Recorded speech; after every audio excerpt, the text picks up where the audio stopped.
It's the guy who ran away. My son averted his eyes from the former teammate approaching with a smirk and tried to pass by, looking down. Your team manager's face is terrible. It's like a horror movie. Seemingly dissatisfied with being ignored, the former teammate began disparaging the manager. As the manager endured with a bowed head, my son's anger finally erupted. And there, someone was silently observing. My name is Cindy Miller. Since my husband has been on a solo assignment for the past 3 years, I live with our high school student son, Lucas. Lucas, you need to eat breakfast quickly or you'll be late for morning practice. Contrasting the vibrant green of the garden outside, Lucas sat in the living room with a somber expression. Yeah. This spring, Lucas enrolled in a prestigious soccer school and joined the soccer team.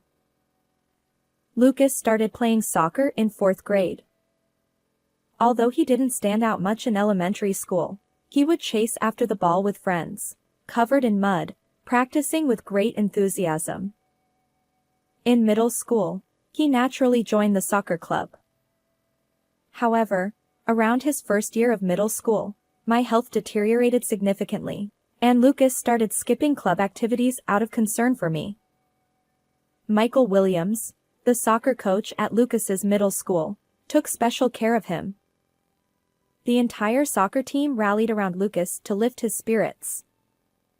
Fortunately, my health improved after a few months of treatment, and I returned to our normal life. With unwavering trust in Coach Williams, Lucas absorbed his teachings and began to shine. Lucas, do you love soccer? Yeah. I want to get even better.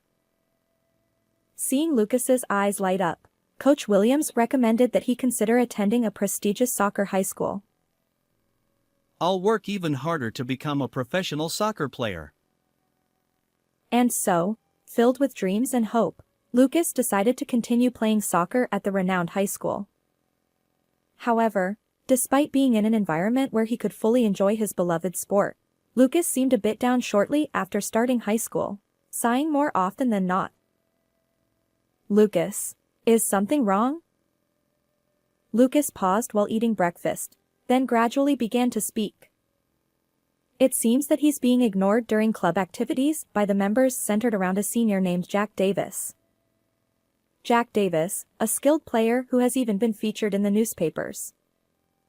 Lucas shared how he hasn't been given the ball to play with, and he's been excluded from practice matches since joining the club.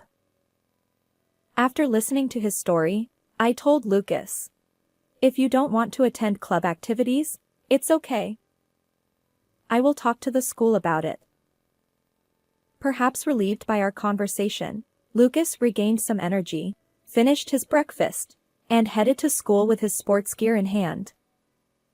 As I watched his determined figure, I whispered, "Do your best." And promptly, I contacted the school to discuss Lucas's unpleasant experiences during club activities. The soccer club coach promptly assessed the situation and promised appropriate guidance. When I informed Lucas about this upon his return from school, relief washed over his face. At least that was settled. However, despite the coach's assurances, the harassment toward Lucas persisted, and there were no signs of intervention. Lucas muttered sadly. Those with power can do whatever they want without consequences. His distrust toward the coach and the school continued to grow. I couldn't bear to see Lucas struggle every day, so I finally suggested he quit the club. But Lucas responded without hesitation. Being a professional soccer player is my dream. I made a promise with Coach Williams. Besides, if I give up soccer, what else is left for me? It was absurd to think he should abandon his dream over something like this. Inspired by Lucas's words, I made up my mind. Lucas, soccer can be played anywhere, right? How about moving to Dad's place, attending a new high school, and continuing soccer there? Lucas blinked in surprise at my unexpected proposal. Thanks, Mom. He said after a moment of thought, and I caught a glimpse of his long-lost smile. And so, we moved to where my husband was stationed, beginning a new life as a family of 3.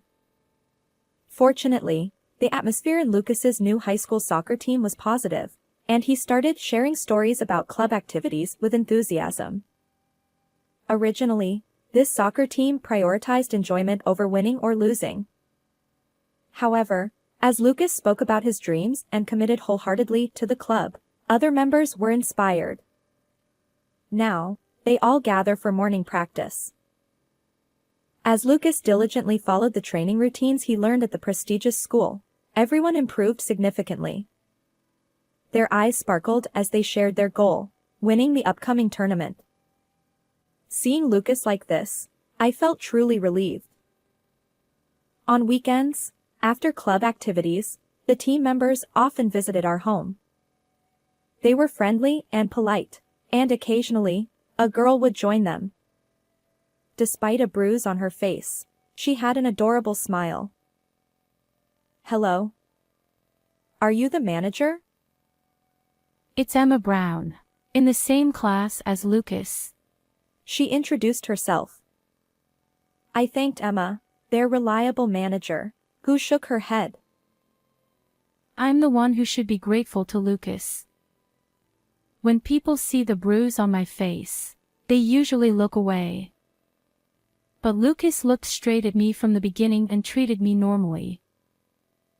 Lucas has truly grown as a person. Emma's words warmed my heart. On the long-awaited day of the tournament, I escorted Lucas and his teammates to the venue. Good luck, everyone. Let's aim for victory. Yeah.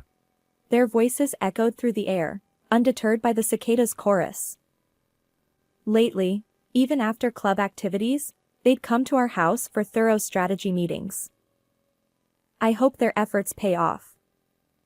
As I watched their retreating figures, I couldn't help but wish for their success. Upon entering the venue, Lucas and his friends unexpectedly ran into Jack and former high school teammates. Hey, it's the guy who ran away. Smirking, Jack approached, but Lucas averted his gaze, trying to pass without engaging. Oh. Your team manager's face is messed up, isn't it? Looks like a horror show. Clearly unhappy with being ignored, the prestigious school team members began mocking Emma, who walked beside Lucas. Seeing Emma endure silently, Lucas finally snapped. Cut it out. Emma is an important friend to me. You guys wouldn't understand valuing your teammates. For the first time, Lucas stood up against the mistreatment he'd endured, leaving them dumbfounded. Being friends is not child's play. Clearly displeased, Jack and his group quickly disappeared to their waiting area. Thank you, Lucas. No, I'm sorry for dragging you into this. I transferred here because they've been ignoring me since I joined their team. Lucas explained the reason for his transfer to Emma. Just then, another team member rushed over to them, looking flustered. Unfortunately, it seemed they were about to face Jack's team again. Given the recent incident, the team members hung their heads. Sports isn't just about skill. My dad once said that character off the field matters too. I assure you our team is far better than that prestigious school. Her words inspired them, and they faced forward, determined to win. And so, the match began. Perhaps fueled by resentment, the opposing team played aggressively. They exaggerated falls to draw fouls, pushed without getting caught by the referee, and Lucas and his teammates struggled. In the second half, as Lucas jumped for a header, someone yanked his jersey forcefully from behind. Lucas lost his balance and fell backward along with the opponent. Ouch. Lucas ended up sprawled across the opponent's arm. The player winced in pain. He was carried off on a stretcher. Fortunately, the referee had been vigilant, so Lucas didn't receive a foul, but he still caused injury.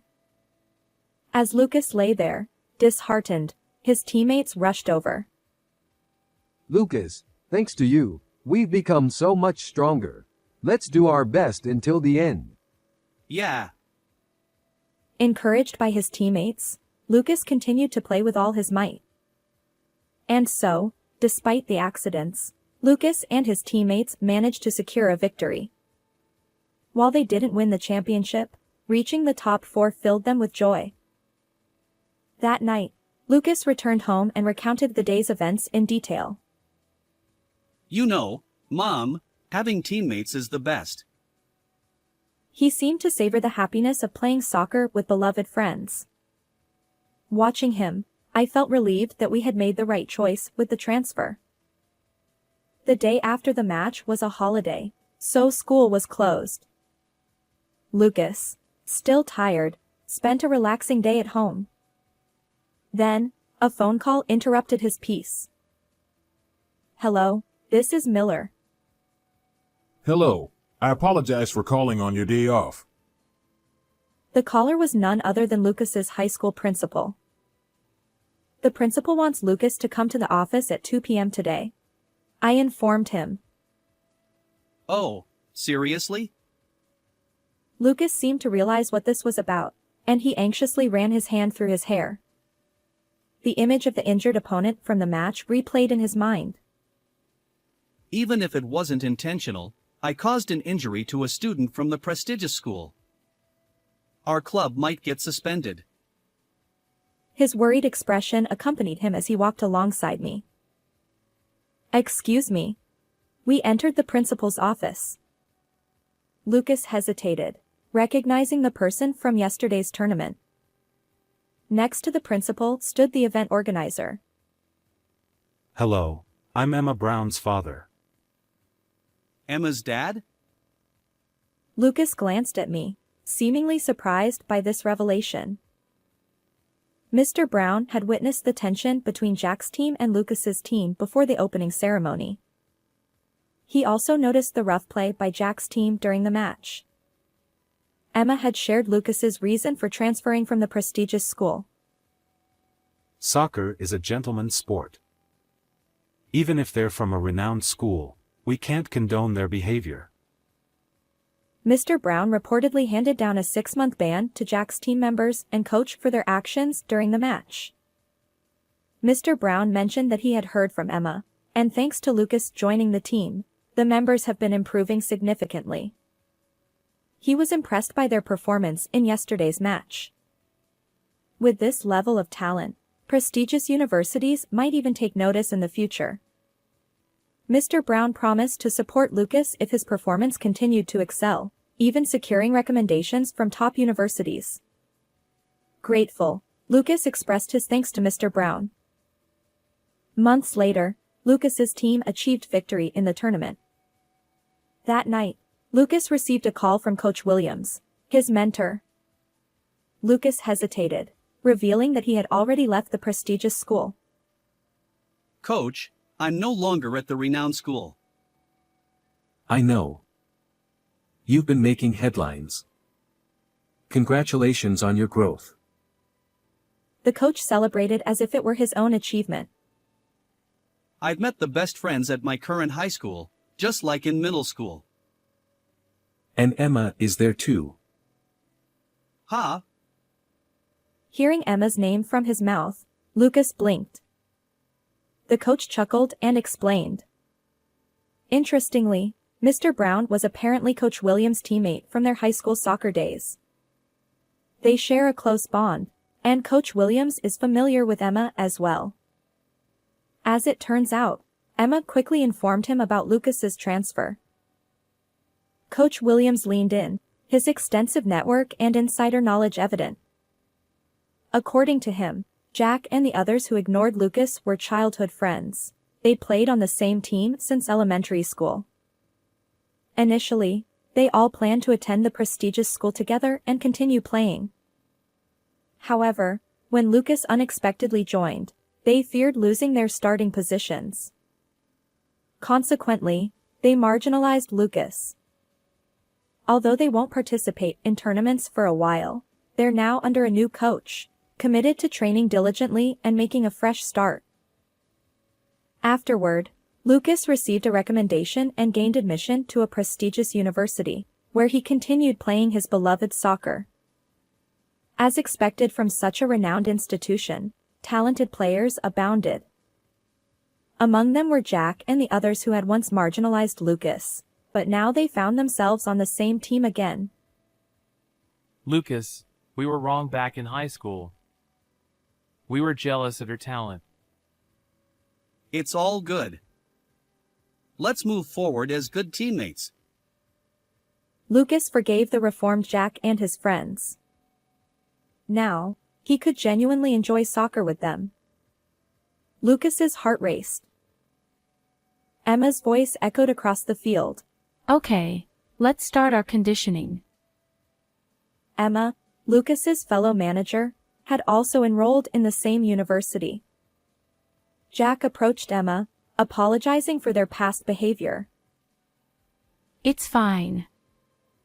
My bruise isn't noticeable anymore, right? As a college student, she'd mastered the art of concealing it with makeup. I don't care how you look, Emma. His nonchalant words made Emma blush. Lucas's growth into a compassionate, considerate person filled me with joy. In college, Lucas made great friends and continued to enjoy soccer. Although he didn't become a professional soccer player, he now coaches elementary school kids on weekends. His advice to them: If you want to improve at soccer, start by being a good person in your everyday life. Greet others loudly, help those in need, and value your teammates. As Lucas shared his experiences, the young players listened intently.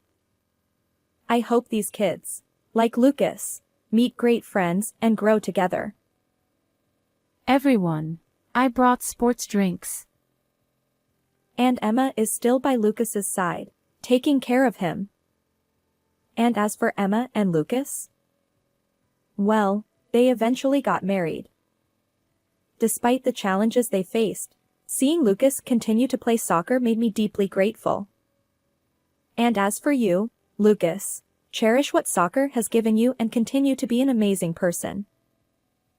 How did you find this story? If you enjoyed it, consider subscribing to our channel. Until next time.